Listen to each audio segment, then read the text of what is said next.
తెలంగాణ రాష్ట్రం వచ్చిన తర్వాత తెలంగాణ ఉద్యమాన్ని అంతకంటే ముందుగానే తెలంగాణ ఉద్యమం పేరుపైన ఈ ప్రాంతాన్ని ప్రాతినిధ్యం వహించాలన్న ఉద్దేశం కొద్దీ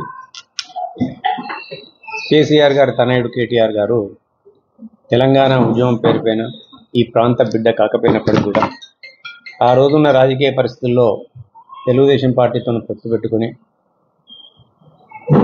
పద్మశాలి బిడ్డల ఓటు బ్యాంకుతో గెలిచింది వాస్తవం. వారి కష్టాల్లో తోడునీడుగా ఉంటా అని చెప్పి వారి కష్టాలకు నేను చుక్కానిలా వ్యవహరిస్తా, వాళ్ళ కష్టాలన్నింటినీ కూడా కడతీరుస్తా అని చెప్పి ఈ ప్రాంతం నుంచి గెలిచినందుకు రాజకీయ జన్మనిచ్చింది కాబట్టి ఈ ప్రాంతానికి రుణపడి ఉంటా, ఈ ప్రాంతంలోనే నేను ఇల్లు కట్టుకొని ఉంటా, మీకు కంటికి రెప్పలా ఉంటా అని చెప్పి అనేకమైన మాటలు చెప్పింది. చెప్పిన తర్వాత తల్లి సోనియా గాంధీ గారి యొక్క ప్రోత్సాహంతో ఆ రోజు యూపీఏ ప్రభుత్వం తెలంగాణ రాష్ట్రాన్ని ఇవ్వడం జరిగింది. తెలంగాణ రాష్ట్రం ఇచ్చినాక కూడా తెలంగాణ ఉద్యమం అంతకుముందు కూడా 2009లో ఉద్యమం పేరు మీద గెలిచిండ్రు.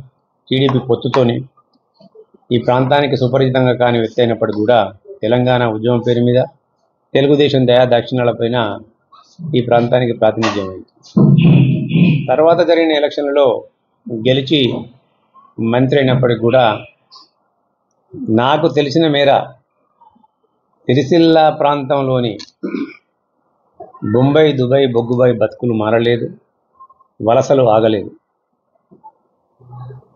చేనేత కార్మికుల యొక్క కష్టాలు కడ తీరలేదు, రైతుల భూములు తడవలేదు. 9వ ప్యాకేజీ కింద, 10వ ప్యాకేజీ కింద, 11వ ప్యాకేజీ కింద, 12వ ప్యాకేజీ కింద రావాల్సిన నీళ్లను కాళేశ్వరం కాళేశ్వరం పేరిట 1,00,000 కోట్ల దోపిడీ చేసినప్పటికి కూడా సిరిసిల్ల ప్రాంతాల్లోని పొలాలకు నీళ్లు రాలేదు. అదే మాదిరిగా బొంబాయి, దుబాయ్, బొగ్గుబాయి బతుకులు, వలస బతుకులు పెరిగినాయి, ఎడారి చావులు పెరిగినాయి. కానీ ఎక్కడ కూడా వారికి అండగా నిలబడిన పాపాన పోలేదు, వారి కొరకు ఒక పాలసీ తీసుకొచ్చిన పాపాన పోలేదు. ఊకదంపుడు ఉపన్యాసాలకు, ఉత్తుత్తి మాటలకే సరిపోయింది. చేనేత పరిశ్రమ నేను ఆదుకుంటా అని చెప్పి, బతుకమ్మ చీరల పేరిట మీ బతుకులు బాగు చేస్తా అని చెప్పి వాళ్ళ బతుకులు బజారు పాలు చేసి ఆయన బతుకు బాగుపరుచుకున్నాడు. వాళ్ళ ఇచ్చిన సబ్సిడీస్ అవన్నీ కూడా ఇవ్వలే. అలా కరెంటు విషయంలో బతుకమ్మ చీరల పేరిట 4వ కేటగిరీ నుండి వాళ్ళను 3వ కేటగిరీలకు మార్చి ఇవాళ మూలిగే నక్కపైన తాటిపండు పడే విధంగా ఇలా కరెంటు బిల్లులు పెరగడానికి కారణం ఇలా కేటీఆర్ కాదా అని చెప్పి నేను అడుగుతున్నాను. ఇంచుమించు ఆ బిల్లులన్నీ కూడా ఇలా తడిసి మూపడై 19 నుంచి 20 కోట్ల రూపాయల బిల్లులు పెండింగ్ ఉన్నాయి. ఒక్కొక్క ఆసామి, ఒక్కొక్క వ్యక్తి ఇవాళ ఇంచుమించు 50,000 నుంచి 1,00,000 రూపాయలు, 30,000, 40,000 వాళ్ళకు తలకు మించిన భారంగా గుదిబండలుగా మారినవైనవి. ఇలా చాలామంది ఈ బాధలు భరించలేక ఇలా పవర్ రూమ్స్ కూడా కొంతమంది కార్మికులు అమ్ముకుంటారు. ఇవాళ ఇవన్నిటి కూడా చెల్లించే వ్యక్తి అయినట్టయితే ఇవాళ నిన్నటిదాకా ప్రభుత్వం వాళ్ళ సమస్యను గుర్తించింది కాబట్టి ప్రభుత్వం నిన్న వాళ్ళ దీక్షను విరమింపజేసింది. వాళ్ళ నిజంగానే నీకు చిత్తశుద్ధి ఉన్నట్టయితే, ఈ ప్రాంతం పైన ప్రేమ ఉన్నట్టయితే, ఈ ప్రాంతం నాకు రాజకీయ భిక్ష పెట్టిందని చెప్తున్నావు కదా, మీ తోలుతో నా చెప్పులు కుట్టుకున్నా, నా తోలుతో మీకు చెప్పులు కుడతా అని చెప్పి అనేక సందర్భాల్లో మాట్లాడినావు కదా. మీ అయ్య మాట్లాడిన డైలాగులను నువ్వు మాట్లాడినావు కదా. నీ చర్మంతో చెప్పులు అవసరం లేదు. వాళ్ళ సమస్యకు, వాళ్ళ కాలుకు ముళ్ళు గుస్తే నేను నా నోటితో తీస్తాను. ఇది నిజమా అబద్ధమా మీరే చెప్పండి. మీ ముంగనే కొట్టిన డైలాగులన్నీ ఇలా అదే నిజమైనట్టయితే కేటీఆర్ గారు ఈ ప్రాంత కార్మికులు వారి సమస్యల పరిష్కారానికి నిరాహార దీక్ష, నిరాహార దీక్ష చేస్తామంటే మీరెందుకు చేస్తారు? ఈ ప్రాంతంలో నన్ను గెలిపించినరు, మీ సమస్యకు నేను సమస్యను కాకూడదు కాబట్టి మీ సమస్యలు పరిష్కరించేంత వరకు నేను ఆమరణ నిరాహార దీక్ష కూర్చొని ఉండే. అప్పుడు నిజంగా కూడా ఈ సిరిసిల్ల నేతన్న కార్మికులపైన సిరిసిల్ల సమస్యలపైన నీకు ప్రేమ ఉన్నదని మేము అనుకుంటుంటే ఈ ప్రాంతం పైన ప్రేమ ఉన్నదని మేము ఇప్పటికైనా సిరిసిల్ల ప్రాంతానికి ప్రాతినిధ్యం వహిస్తున్న వ్యక్తిగా ఒక ప్రజాప్రతినిధిగా ఇలా సమస్యలు వస్తే సమస్యల్లో ప్రజలను కూర్చోబెట్టద్దు. ఆ సమస్య నీ దగ్గరకు వచ్చినప్పుడు ఆ సమస్య పరిష్కారానికి ప్రజాప్రతినిధిగా ఇలా ఆ సమస్యను నీవు తీర్చాలి. అది ఒక ఇలా అసెంబ్లీ వరక ముఖ్యమంత్రి వరక ఇలా అవసరమైతే కేంద్ర ప్రభుత్వం వరక తీసుకెళ్ళి ఆ సమస్యను పరిష్కరించాలి. వాళ్ళను దీక్షల వైపు మళ్లించకూడదు. నీవు దీక్ష చేయి, ఆమరణ దీక్ష చేయి. కాకపోతే మీ నాయన మాదిరిగా దొంగ దీక్ష చేయకు. తెలంగాణ ఉద్యమం కొరకు ఏ విధంగానైతే మీ నాయన దీక్ష చేసిండో, దొంగ దీక్ష చేసిండో అటువంటి దీక్ష కాకుండా చిత్తశుద్ధి ఉన్నట్టయితే ఈ సమస్యల పరిష్కారానికి కార్మికుల జీవితాలతో చెలగాటం ఆడుకోకుండా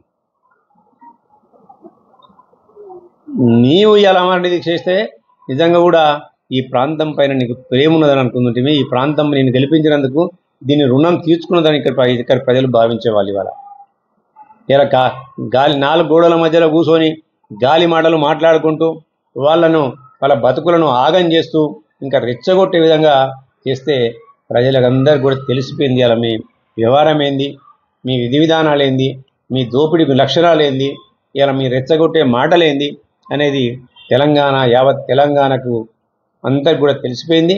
అలీబాబా 40 దొంగల ముఠాకు ఒక ముఠా నాయకునిగా నువ్వు ఏ విధంగా దోసుకున్నావో కూడా ఇలా తేటతెల్లమైంది. అందుకే మా ముఖ్యమంత్రి గారు అన్నారు, నీకు ధైర్యం ఉందా బతుకమ్మ చీరల మీద ఇవాళ నువ్వు ఒప్పుకో, నేను దాని మీద ఎంక్వైరీ చేయిస్తా అంటే ఎక్కడ కూడా నోరు పెగలలే కేటీఆర్ గారికి.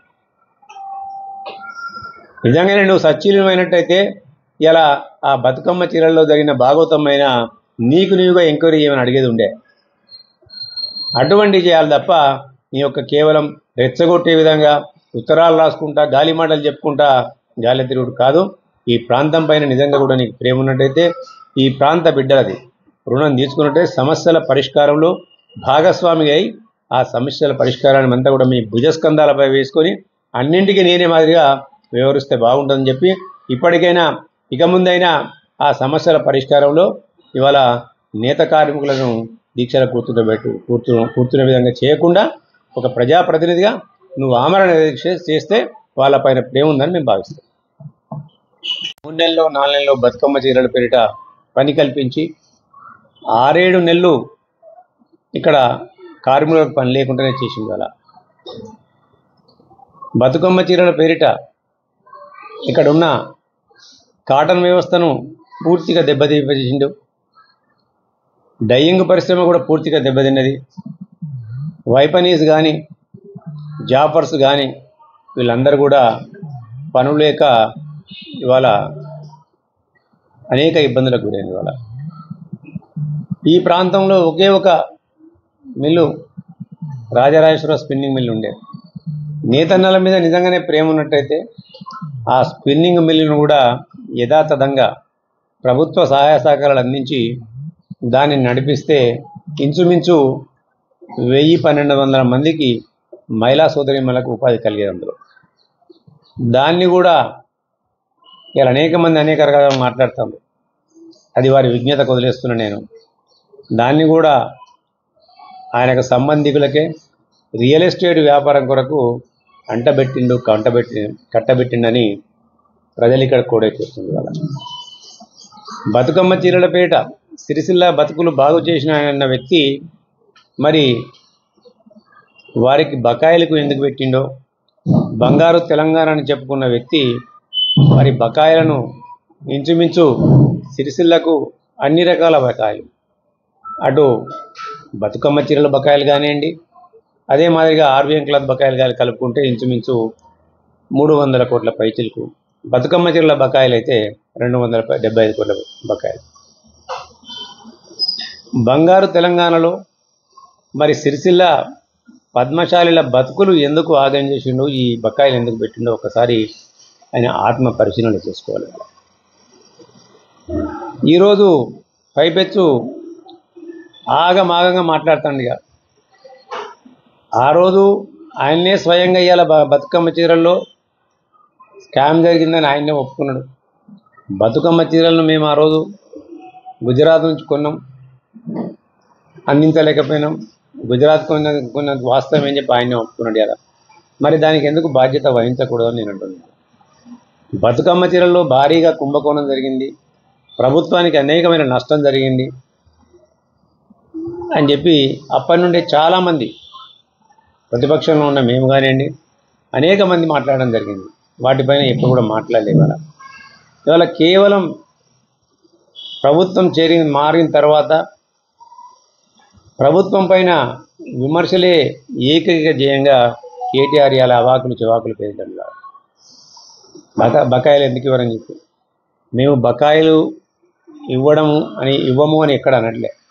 వారు ప్రభుత్వ పాలసీ ద్వారానే ఇవాళ ఆ వర్క్ చేసింది కాబట్టి ఆ బకాయిలను తీర్చే బాధ్యత మేము తీసుకున్నాం కాబట్టే ఇప్పటికి మేము ఇంచుమించు 100 కోట్ల రూపాయలు వారికి 7 లక్షల కోట్లు అప్పు పెట్టినప్పటికి కూడా, ఈ రాష్ట్రాన్ని దివాలా తీయించినప్పటికి కూడా సిరిసిల్ల నేతలను ఆదుకోవాలన్న ఉద్దేశం కొద్దీ ఇలా మేము ఇంచుమించు 100 కోట్ల రూపాయలు మేము పే చేయడం జరిగింది.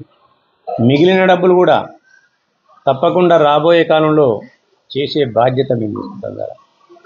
నేతలను ఎవరు కూడా అధైర్యపడాల్సిన పరిస్థితి లేదు. ఇవాళ ఈ ప్రాంతంలో 4వ కేటగిరీలో ఉన్న పవర్ లూమ్స్ను గత కాంగ్రెస్ ప్రభుత్వం నుంచి పవర్ లూమ్స్కు 50% సబ్సిడీ ఇవ్వడం జరిగింది. వాళ్ళు హాయిగా ఆసాములు కానివ్వండి, వేరే వాళ్ళు కానివ్వండి, 2 జోళ్ళు 4 జోళ్ళు ఉన్న వాళ్ళందరూ కూడా 10 HP వరకు కూడా 50% సబ్సిడీని వినియోగించుకొని గుడ్డను ఉత్పత్తి చేసి ఇలా మార్కెట్లో అమ్ముకొని ఇలా వాళ్ళ బతుకును ఎలా తీసుకుంటున్న తరుణంలో కేటీఆర్ గారు ఈ ప్రాంతానికి ప్రాతినిధ్యం వహించినప్పటి నుండి గత ప్రభుత్వం ఏదైతే అంత్యోదయ కార్డులు ఇచ్చిందో ఇక్కడ ఉన్న సమస్యను పరిష్కరించడం కొరకు ఆకలి తీర్చాలని ఉద్దేశం కొద్ది ఆ అంత్యోదయ కార్డులను కూడా ఇక్కడ నుంచి ఖతం చేసినారు. ఈ ప్రబుద్ధుడి వల్ల నోటికాడి బుక్కను లాక్కున్న ఈ ప్రబుద్ధుడి వల్ల పద్మశాలి నేతల గురించి కార్మికుల గురించి మాట్లాడుతుంది. నిజంగానే ఆయనకు చిత్తశుద్ధి ఉన్నట్టయితే ఊకదంపుడు ఉపన్యాసాలు మానాలి. ఊకదంపుడు ఉపన్యాసాలు మాని ఈ ప్రాంతం పైన ఆయనకు ప్రేమ ఉన్నట్టయితే ఈయన వస్తాడు ఒక మాట మాట్లాడతాడు, ఈ ప్రభుత్వం ఇవ్వట్లేదు ఆ ప్రభుత్వం ఇవ్వట్లేదని కేవలం ఉత్తరాలు రాస్తారు కదా. ఉత్తర ప్రగల్భాలు కలుపుకుంటూ ఉత్తరాలు రాసి వాళ్ళు ఇలా కాలం వెళ్ళబుస్తుంది. ఈ ప్రాంతానికి ప్రాతినిధ్యం వహించిన బిడ్డగా వాళ్ళ నిన్న మొన్నటి వరకు కూడా మరి నేత కార్మికులు కావచ్చండి, వాళ్ళందరూ కూడా వారంటే మాకు అపారమైన గౌరవం ఉంది. ఆ సమస్యను తీర్చాల్సిన బాధ్యత మాకుంది. మేము శాశ్వత పరిష్కారం చేస్తున్నాం. ఏదో తాత్కాలిక పరిష్కారాలు కాకుండా శాశ్వత పరిష్కారం దిశగా ప్రభుత్వం ఒక విశాలమైన దృక్పథం కొద్దీ ఆ సమస్య పరిష్కారానికి ఇలా ఏర్పాట్లు చేస్తుంది. ఒకవైపు ఎలక్షన్లు అయి 7 నెలలు అయింది. అందులో ఇంచుమించు ఒక 2-3 నెలలు అధికారంలోకి వచ్చిన తర్వాత మేము కుదుటపడడానికి సరిపోతుంది. ఇంకో 3 నెలలు లోక్సభ ఎలక్షన్లకి వెళ్ళిపోయింది. నిజంగా చెప్పాలంటే ఈ ప్రభుత్వం పనిచేస్తుంది కేవలం ఒక నెల రోజుల నుంచే పనిచేస్తుంది. అందులోనే అనేకమైన పథకాలు హామీలు ఏమైతే మేము ఇచ్చామో అవన్నీ కూడా నెరవేర్చడం జరిగింది. 6 గ్యారెంటీలు కానివ్వండి, ఇలా రైతు రుణమాఫీ కానివ్వండి, అవన్నీ కూడా చేయడం జరిగింది. నిజంగా కూడా పద్మశాలి నేతల పైన కేటీఆర్ గారికి ప్రేమ ఉన్నట్టయితే, వారి బతుకుల గురించి ఆలోచించినట్టయితే ఇక్కడున్న టెక్స్టైల్ పార్కు వరంగల్ తరిలిపోతుంటే ఎందుకు కళ్ళు మూసుకొని చేతులు కట్టుకొని కూర్చున్నాడు? అప్పుడంతా కూడా ఆయన చేతుల్లోనే ఉంది. ఆయన